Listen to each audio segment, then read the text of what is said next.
جب بھی کوئی آفت آتی ہے، وہ کسی وبائی مرض کی شکل میں ہو، وہ قحط سالی کی شکل میں ہو، وہ سیلاب کی شکل میں ہو، زلزلے یا کسی اور شکل میں ہو، تو اکثر و بیشتر آپ خطباء سے، واعظین سے اس قسم کے بیانات سنتے ہیں کہ یہ اللہ کا عذاب آیا ہوا ہے، اور پھر ہمارے خطباء اللہ کے عذابوں سے لوگوں کو ڈراتے ہیں۔ یہ صحیح ہے کہ اللہ کے عذابوں سے اللہ کے بندوں کو ڈرانا چاہیے، لیکن کیا فلاں فلاں مصیبت بھی اللہ کا عذاب ہے یا نہیں، یہ سمجھنا بہت ضروری ہے۔ اور اس کی وجہ یہ ہے کہ جب آپ نے کہہ دیا کہ یہ سیلاب کی شکل میں یا زلزلے کی شکل میں عذاب آ گیا، اس کا مطلب یہ ہے کہ ٹھیک ہے عذاب آ گیا، وہ عذاب کے حقدار تھے، آپ خوش ہوں ان پر اللہ کا عذاب آیا ہوا ہے، اور ظالموں کو اور جن پر اللہ عذاب نازل کر رہے ہیں ان کو تباہ ہونا چاہیے۔ پھر کروڑوں ریال کی امداد سعودی عرب میں اکٹھی نہیں ہونی چاہیے، پاکستان میں حکومتی سطح پر اور پرائیویٹ سطح پر پھر ان کے ساتھ ہمدردی والا پہلو نہیں ہونا چاہیے، کیونکہ قرآن یہ کہتے ہیں کہ ظالم قوم کی جڑ کٹ گئی الحمدللہ رب العالمین۔ تو ظالموں کے تباہ و برباد ہونے پر تو اللہ کا شکر ادا کرنا چاہیے، نہ کہ ان کے لیے فنڈز اکٹھے کرنے چاہیے۔ میں عرض یہ کرنا چاہتا ہوں کہ ہر چیز کو عذاب کے کھاتے میں نہیں ڈالنا چاہیے، یہ اہم چیز ہے، اور اس کے لیے کتاب و سنت کے دلائل بھی ہیں۔ لیکن ایک بات میں پہلے عرض کر دوں، شاید بعد میں ذہن میں نہ رہے، اللہ کا عذاب ہو، وارننگ ہو، آزمائش ہو، یا کوئی اور چیز ہو جن کا ذکر ابھی میں کروں گا، تمام صورتوں میں اللہ ہی کی طرف بندوں کو رجوع کرنا ہوتا ہے۔ عذاب آیا تو پھر بھی اس کی طرف رجوع کرنا ہے، آزمائش ہے تو پھر بھی اس کی طرف رجوع کرنا ہے، یا کوئی وارننگ ہے تو بھی اس کی طرف رجوع کرنا ہے۔ اسی طرح کوئی اور مصیبت ہے، کوئی بیماری ہے، تو اس میں بھی اللہ ہی کی طرف رجوع کرنا چاہیے۔ یہ بات تو صحیح ہے کہ ہر حالت میں اللہ کی طرف رجوع کی دعوت دینا اور اللہ کی طرف پلٹنا، کہ اللہ ہمیں آزمائشوں میں بھی کامیاب کرے، اور مصیبت آئی ہے تو اس پر صبر کرنے کی توفیق دے، توفیق دینے والا بھی وہی ہے۔ اب ایک چیز تو یہ ہے جو قرآن نے بیان کی ہے کہ انسانوں کو بعض دفعہ ان کے گناہوں کی سزا ملتی ہے، یہ ٹھیک بات ہے، قرآن نے بھی اس کا ذکر کیا ہے۔ مثلا سورۃ عنکبوت میں اللہ تعالیٰ نے قوم لوط کا ذکر کیا ہے، اصحاب مدین کا ذکر کیا ہے، عاد و سمود، قارون، فرعون اور حامان کا ذکر کیا ہے، اور فرمایا فَكُلًّا أَخَذْنَا بِذَنبِهِ، ہم نے ہر ایک کو پکڑا اس کے گناہ کی وجہ سے۔ بہت سارے واقعات میں صرف یہاں اشارہ کر رہا ہوں۔ اس طرح سورۃ ہود میں اللہ تعالیٰ فرماتے ہیں وَكَذَلِكَ أَخْذُ رَبِّكَ إِذَا أَخَذَ الْقُرَىٰ وَهِيَ ظَالِمَةٌ، آپ کے رب کی پکڑ ایسے ہی ہوتی ہے جب وہ شہر والوں کو پکڑتا ہے جبکہ وہ شہر کے رہنے والے ظالم ہوتے ہیں، اس کی پکڑ ایسے ہوتی۔ کئی بستیوں کا اللہ نے پہلے ذکر کیا، اور اس کے بعد یہ فرمایا سورہ ہود میں، آیت نمبر 102 ہے۔ تو پہلی وجہ تو یہ ہو گئی کہ انسان نے جو جرائم کیے ہوتے ہیں، جو گناہ کیے ہوتے ہیں، ان کی وجہ سے اللہ کی طرف سے پکڑ آتی ہے۔ اور اس کو دو ٹوک الفاظ میں اللہ نے یوں بھی بیان فرمایا وَمَا أَصَابَكُم مِّن مُّصِيبَةٍ فَبِمَا كَسَبَتْ أَيْدِيكُمْ، تمہیں جو بھی مصیبت آتی ہے وہ تمہارے اپنے ہاتھوں کی کمائی ہوتی ہے۔ ساتھ ہی فرمایا وَيَعْفُو عَن كَثِيرٍ، اور بہت سی چیزوں سے اللہ نظر انداز بھی کر لیتے ہیں، ہر چیز پر نہیں پکڑتے، بلکہ قرآن میں دوسرے مقام پر ہے کہ اگر لوگوں کو ان کے گناہوں کی وجہ سے اللہ فوری پکڑنے لگے تو زمین پر ایک جانور بھی چلتا ہوا نظر نہ آئے۔ اس نے مہلت دی ہوئی ہے، اس نے وقت دیا ہوا ہے کہ شاید ابھی انسان سنبھل جائے، ابھی سوچ لے، ابھی باز آ جائے۔ بھرپور موقع دیتی ہے وہ ذات۔ تو پہلی چیز تو یہ ہو گئی کہ انسان کے گناہوں کی وجہ سے اللہ کا عذاب آتا ہے۔ دوسری وجہ یہ ہوتی ہے کہ انسان کسی غلط ٹریک کی طرف جا رہا ہوتا ہے، کسی غلط راہ کی طرف جا رہا ہوتا ہے، اس کی روش غلط ہو رہی ہوتی ہے، ابھی وہ غلط راہ پہ چلنے لگتا ہے تو فوراً اللہ کی طرف سے وارننگ آ جاتی ہے۔ اب اگر پہلی دفعہ لڑکھلانے سے ہی سمجھ جائے کہ غلط راہ پہ چلا ہے، واپس آ جانا چاہیے تو ٹھیک، اور اگر نہیں آتا تو پھر وہ پچھلے سٹیج پہ واپس آئے گا کہ گناہ کے نتیجے میں اللہ کی طرف سے اسے سزا ملے گی، جیسے میں ابھی عرض کر رہا تھا۔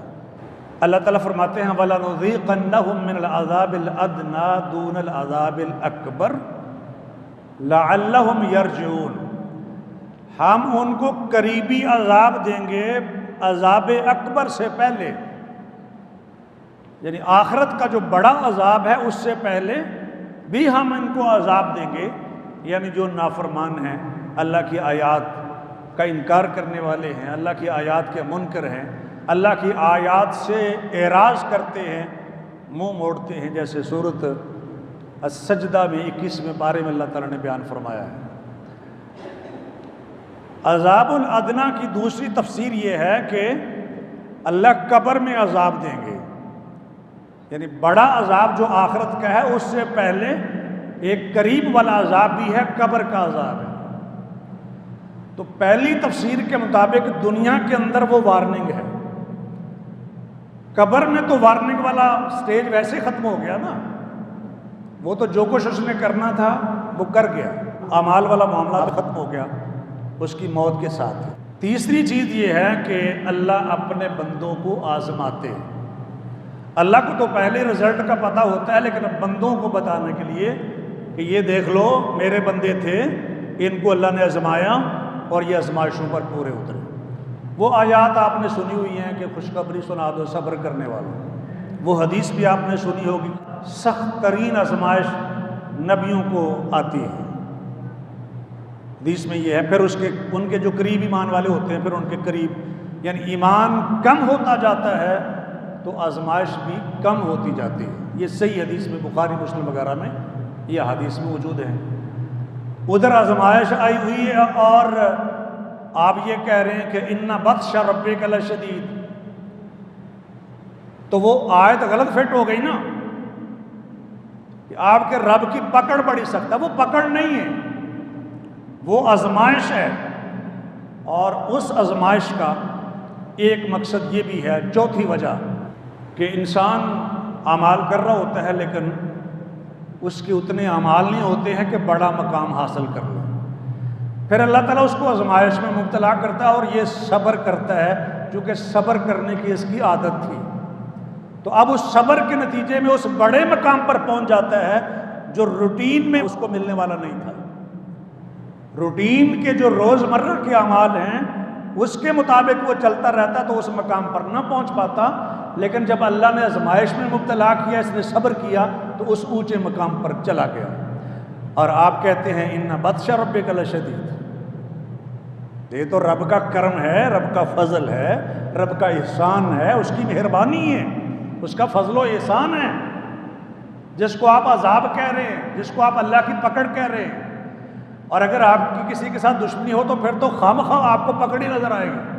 ہو سکتا ہے اللہ کا محبوب بندہ ہو، اللہ نے آزمایا ہو مقام اونچا دینے کے لیے، لیکن آپ کی چونکہ اس کے ساتھ بنتی نہیں ہے، لہٰذا خواہ شیطان آپ کو اکساتا ہے کہ کہو کہ عذاب آ گیا۔ تو یہ انسانی کمزوری بھی ہے، انسان بعض دفعہ اس طریقے سے اونچ نیچ کا شکار بھی رہتا ہے، چونکہ بڑی ریہرسل کے بعد، بڑی مشقوں کے بعد انسان کے اندر سٹیبلٹی آتی ہے، پختگی جس کو آپ کہتے ہیں، میچورٹی آتی ہے۔ ورنہ آپ بڑے بڑے لوگ دیکھیں گے کہ 1 منٹ میں آسمان پر تھے، دوسرے منٹ پر زمین پر گرے ہوئے۔ قرآن نے کہا کہ انسان جلد بعد پیدا کیا گیا ہے، ان الانسان خلق ہلوعا، یہ جلد ہائپر ہو جاتا ہے۔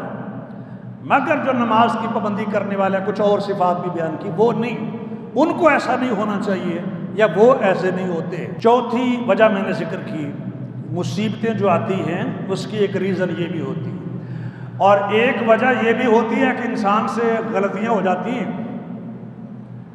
انسان معافی تو مانگ نہیں رہا، اللہ چاہتے ہیں کہ اس کو کچھ مصیبت میں مبتلا کر دیں تاکہ اس کا گناہ معاف ہو جائے۔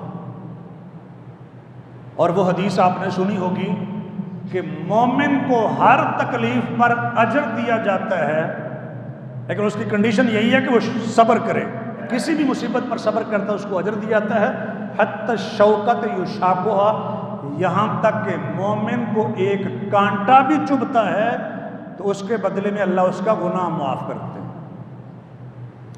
یہ تو گناہ معاف نہیں کروانا چاہتا تھا، راہ چلتے ہوئے کانٹا چبھ گیا، کوئی ٹھڈا لگ گیا، کوئی اور اذیت مل گئی، کسی نے ایسی تکلیف دے دی یا کوئی اور وجہ، اللہ نے اس مومن کے گناہ معاف کر دی۔ تو یہ پانچویں وجہ ہے۔ میں نے جس بات پر زیادہ فوکس کرنا تھا وہ یہ کہ ہر گناہ کو یہ کہنا کہ جس نے گناہ کیا ہے وہ ضرور کوئی اسلام سے خارج ہی ہوگا۔ نبیوں کے علاوہ، نبی تو معصوم ہوتے ہیں، باقی لوگوں سے غلطی ہو جاتی ہیں، کبھی اللہ پکڑتے ہیں کبھی نہیں پکڑتے ہیں، مہلت دیتے ہیں، اس کی اپنی حکمتیں ہیں۔ میں ایک کتاب پڑھ رہا تھا جو امام ابن قیم رحمہ اللہ نے لکھی ہے، اس کا ترجمہ میں نے خود کیا ہے، تلخیص بھی ڈیٹیل میں ظاہر پڑھنا پڑتا ہے اس مقصد کے لیے۔ امام صاحب نے گناہوں کے فائدے بیان کیے، یہ آپ حیران ہوں گے کہ یہ کیا بات ہو رہی ہے، گناہوں کے فائدے، گناہوں سے تو بچنا چاہیے، گناہوں سے تو قومیں تباہ ہوتی ہیں، لیکن یہ کیا بات ہوئی کہ گناہوں کے فائدے بھی ہوتے۔ مقصد یہ نہیں ہے کہ گناہ کریں، مقصد یہ ہے کہ گناہ ہو جاتا ہے نا، بندے سے ہو جاتا ہے نا، نہ چاہتے ہوئے ہو جاتا ہے، اللہ نہ ہونے دے تو نہ ہو سکے، جب اللہ ہونے دیتا ہے اس میں کو اللہ کی حکمت تو ہوگی نا آخر۔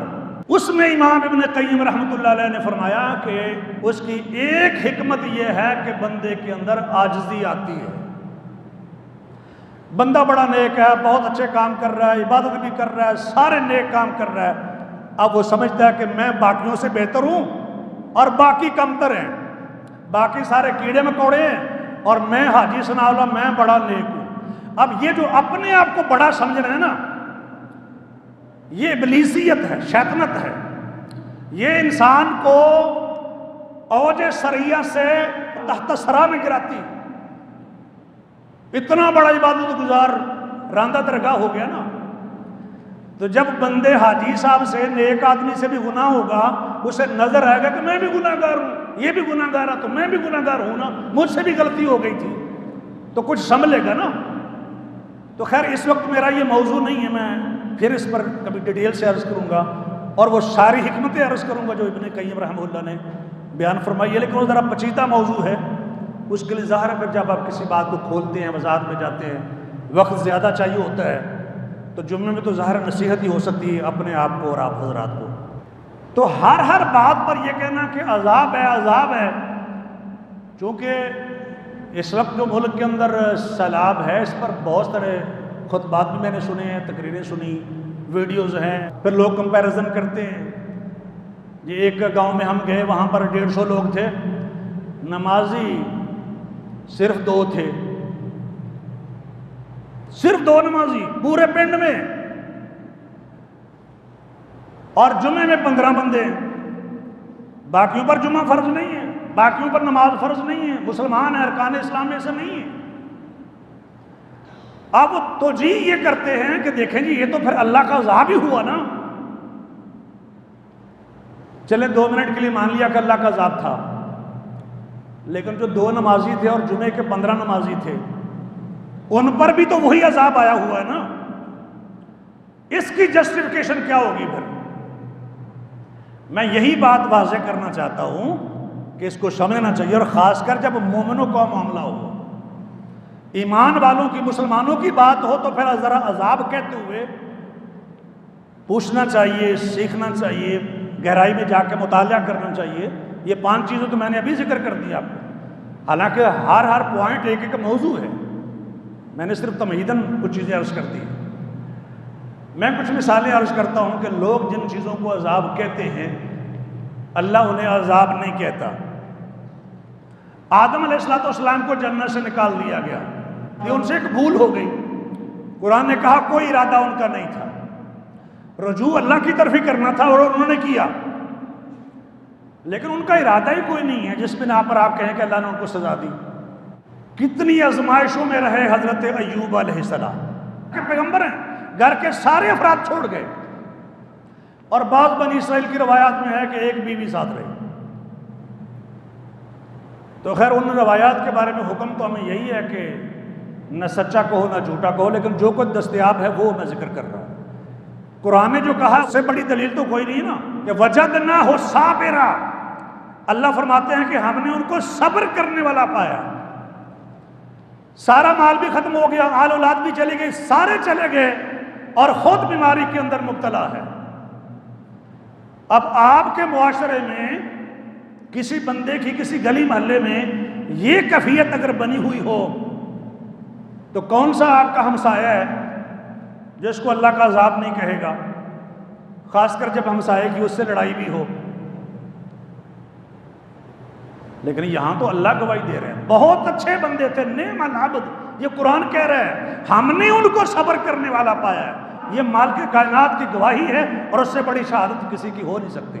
بیٹے کی جدائی میں آنکھوں کی بینائی چلی گئی، انما اشکو بثی و حزنی الی اللہ، میں اپنے غم اور حزن کی التجا اور شکایت شکوہ صرف اللہ سے ہی کرتا ہوں، حضرت یعقوب علیہ السلام نے کہا تھا۔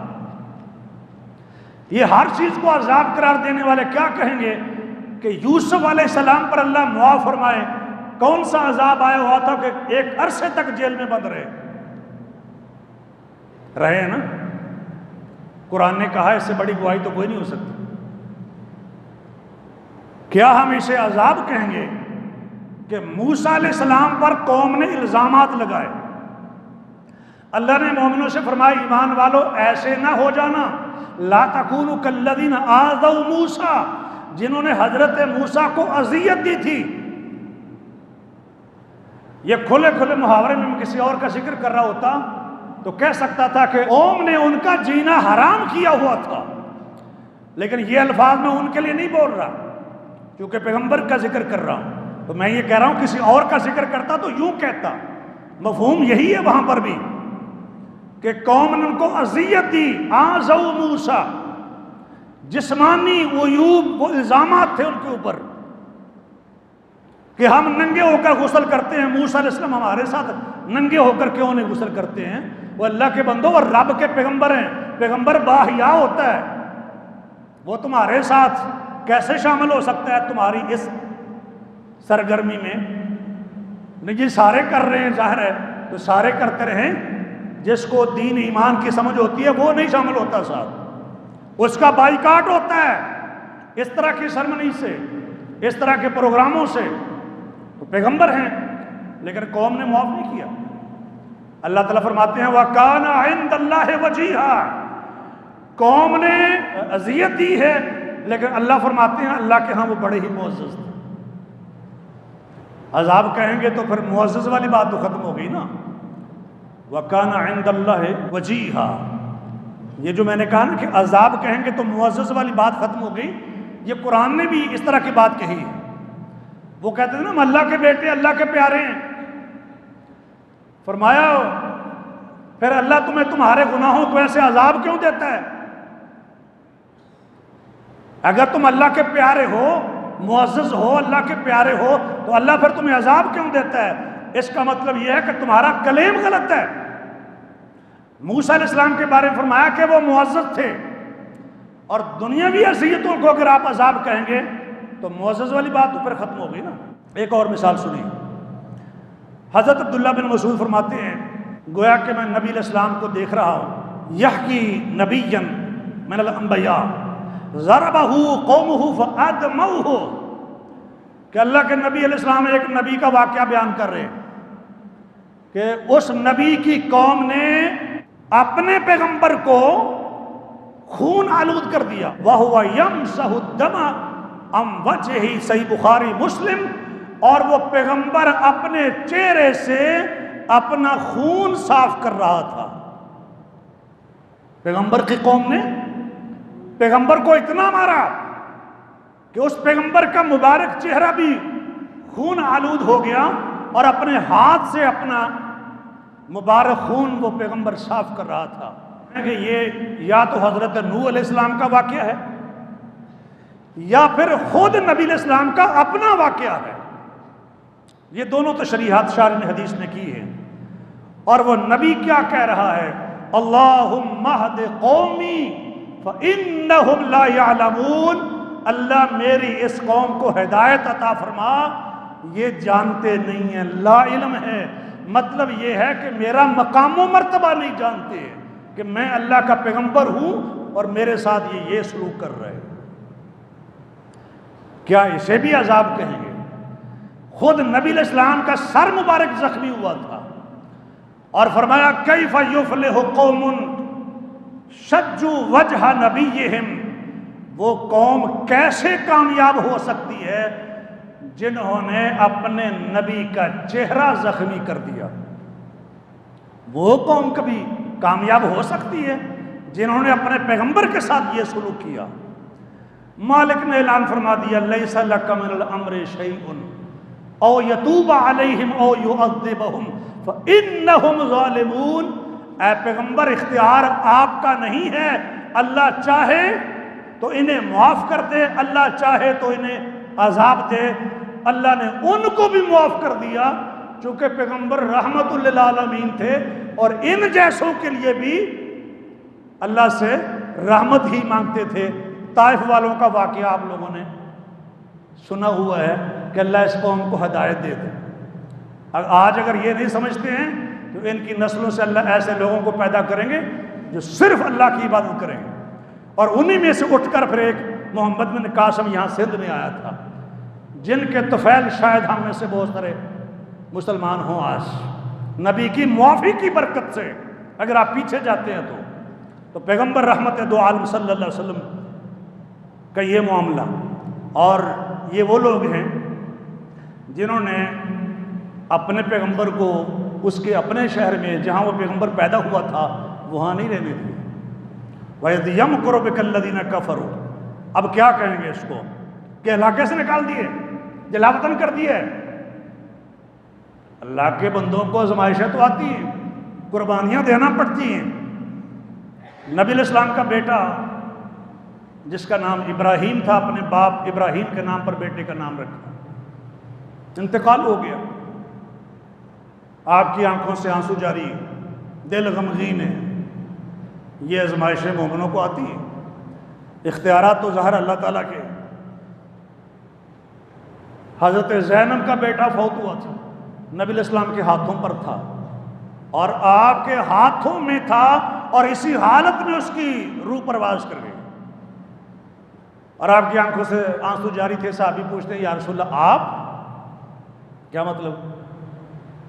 صحابی یہ سمجھتا تھا کہ یہ شاید رونا اور آنسو بہانا یہ تو صبر کے منافی ایک عمل ہوا نا۔ فرمایا ہذہ رحمت جعلہ اللہ فی قلوب عبادہ، یہ آنکھوں سے آنسو کا جاری ہونا یہ تو اللہ کی وہ رحمت ہے جو اللہ نے اپنے بندوں کے دلوں میں رکھی ہے۔ انما یرحم اللہ من عبادہ الرحماء، اللہ اپنے انہی بندوں پر رحمتیں کرتا ہے جو ترس کھانے والے ہوتے ہیں۔ یہ تو شفقت میں آتا ہے، یہ تو ترس میں آتا ہے، مطلب یہ تھا کہ یہ بے صبری میں نہیں آتا۔ کتنے پیغمبر تھے جن کو شہید کیا گیا ہے، یقتلون الانبیاء، قرآن نے کہا ہے، آرے کے ساتھ چیر دیا گیا، آگ کی خندقیں کھود کر مومنوں کو اس کے اندر جلا دیا گیا۔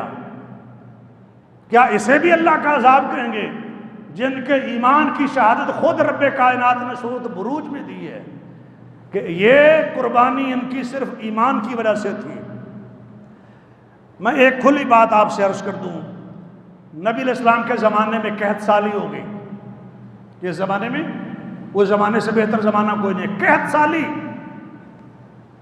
بارشیں نہیں ہو رہی۔ ایک بدو کھڑا ہو، یا رسول اللہ دعا کیجئے اللہ بارش نازل فرمائے۔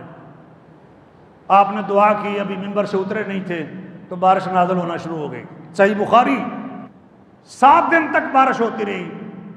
اگلے ہفتے وہی آدمی یا کوئی اور آدمی درخواست کرتا ہے، یا رسول اللہ اب تو دیواریں گرنے لگی ہیں، جانور ڈوبنے لگے ہیں، اللہ سے دعا کیجئے کہ اللہ مہربانی فرمائے۔ آپ نے اسی موقع پر بادلوں کی طرف اشارہ کیا، انگلی مبارک کا، اللہم حوالینا ولا علینا، اللہ ہم پر نہیں، جہاں کہیں بارش کی ضرورت ہے وہاں پر برسا دیجئے۔ جدھر جدھر انگلی کا اشارہ ہوتا تھا وہاں سے بادل چھٹتے جاتے تھے۔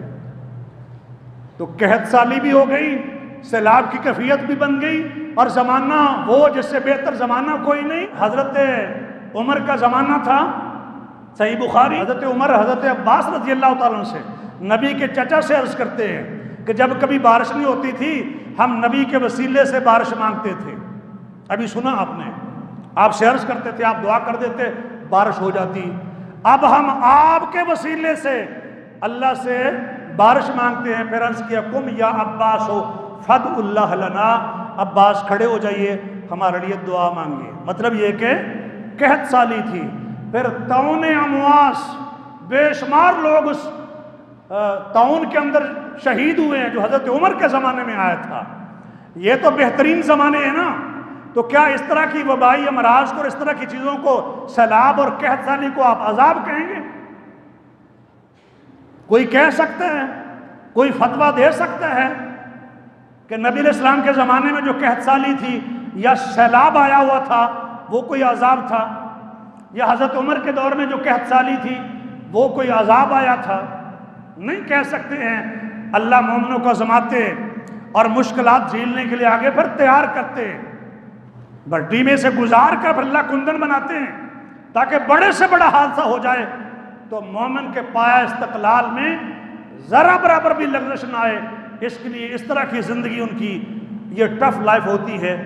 آخری حدیث عرض کر کے اجازت چاہوں گا۔ نبی علیہ السلام نے فرمایا کہ ایک لشکر ہے جو کعبہ پر چڑھائی کرنے کے لیے جا رہا ہو، کعبہ پر کھلے میدان میں ہوں گے، سب کو زمین میں دنسا دیا جائے گا۔ حضرت عائشہ پوچھتی ہے، یا رسول اللہ سب لوگوں کو کیسے زمین میں دنسایا جائے گا؟ ان کے ساتھ کاروباری لوگ بھی ہوں گے۔ ایک تو وہ ہیں جو کعبے کو گرانے کے لیے جا رہے ہیں، مجرم ہو گئے نا، دوسرے ویسے ہی اس قافلے میں چل رہے ہیں، اپنے کسی کاروبار کے لیے، تجارت کے لیے چل رہے ہیں، تو سب لوگوں کو کیسے زمین میں دنسایا جائے گا؟ نبی پاک علیہ السلام فرماتے ہیں سب لوگوں کو زمین میں دنسایا جائے گا، ثم یبعثون علی نیاتہم، قیامت کے دن ان کی نیتوں کے مطابق اٹھایا جائے گا۔ ایک کے لیے عذاب ہے اور ایک کے لیے شہادت ہے۔ پانی میں ڈوبنے والا ایک آدمی شہید ہو رہا ہے، دوسرا اللہ کے عذاب میں گرفتار ہو رہا ہے، جیسے حضرت نوح علیہ السلام کی قوم عذاب کے اندر گرفتار ہوئی تھی، غرق کر دی گئی تھی۔ تو فرق تو کرے نا مومن غیر مومن کا، ایک ہی عذاب کے اندر۔ اور اس سے بڑی سند، سب سے بڑی سند اللہ کی کتاب ہے۔ اللہ تعالیٰ فرماتے ہیں اس فتنے سے ڈرو اور بچو، جب وہ آتا ہے تو صرف ظالموں پر نہیں آتا۔ یہ جو میں نے پورے ایک پینڈ میں 2 نمازیوں کا ذکر کیا ہے اور 15 بندوں کا ذکر کیا جو جمعہ پڑھنے والے تھے، آزمائش تو ان پر بھی اسی طرح کی ہے جیسے باقیوں پر ہے جو نماز تک نہیں پڑھتے، کبھی مسجد نہیں گئے ہیں، نماز آتی بھی نہیں ہے۔ تو سب کو ایک جیسے طریقے سے آپ ٹریٹ نہیں کر سکتے ہیں۔ یہ اصل میں بات میں عرض کرنا چاہتا تھا۔ وہ گناہوں کی سزا بھی ہو سکتی ہے، سمری آف دا سرمن، وہ تنبیہ بھی ہو سکتی ہے، وارننگ ہو سکتی ہے، اور وہ آزمائش بھی ہو سکتی ہے، وہ درجات کی بلندی کا ذریعہ بھی وہ مصیبت ہو سکتی ہے، اور گناہوں کی معافی کا سبب بھی وہ مصیبت ہو سکتی ہے۔ تو ہر معاملے کو ایک ہی طریقے سے ٹریٹ کرنا یہ درست عمل نہیں ہے، اور یہ عام طور پر کچے مطالعے کا نتیجہ ہوتا ہے۔ اللہ تعالیٰ میں صحیح معنوں میں کتاب و سنت کو سمجھنے کی توفیق عطا فرمائیں۔ وآخر دعوانا الحمدللہ رب العالمین۔